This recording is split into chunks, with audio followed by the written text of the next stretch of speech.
কথায় আছে, নদীর পারে বাস, চিন্তা 12 মাস।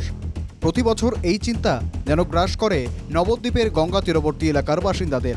এবছর বর্ষা কিছুটা আগে আসায় নবদ্বীপে গঙ্গার জল অনেক আগে থেকে বৃদ্ধি পেয়েছে।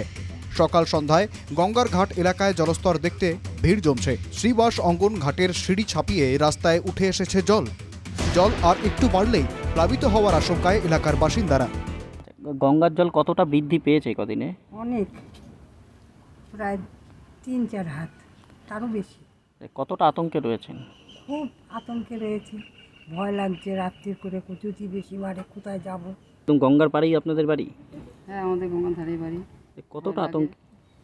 জল বাড়লে ছেলে পেলে আছে ঘরে, রাস্তা মাস্তে বেরোয়, এই জন্য ভয়টাই লাগে। জল বাড়লে কোথায় যাবেন? জল বাড়লে লোকের বাইরে গিয়ে উঠতে হয়। গঙ্গার জলস্তর বাড়লেও এখনই আতঙ্কের কিছু নেই বলে আশ্বাস নবদ্বীপ পুরসভার প্রধানের। হঠাৎ কিছু ঘটলে এলাকাবাসীদের সরিয়ে নিয়ে যাওয়ার জন্য পুরসভা সবসময় প্রস্তুত বলেও জানান তিনি। জলের কতটা উচ্চতা বেড়েছে প্রতিদিনই খবর আমরা রাখছি মিউনিসিপ্যালিটির পক্ষ থেকে। তার সত্ত্বেও দেখা উচিত প্রত্যেকটা গঙ্গার ঘাট কতটা কী লেভেলের জল আছে, সেই জন্য আমরা মিউনিসিপ্যালিটি থেকে আজকে বেরিয়েছিলাম, ইঞ্জিনিয়ারদের নিয়ে বেরিয়েছিলাম, এবং সেটা এখন পর্যন্ত আমরা ভীত নই।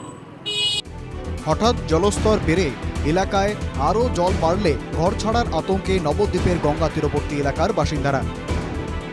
নবদ্বীপ থেকে গোপাল বিশ্বাসের রিপোর্ট, NK TV বাংলা।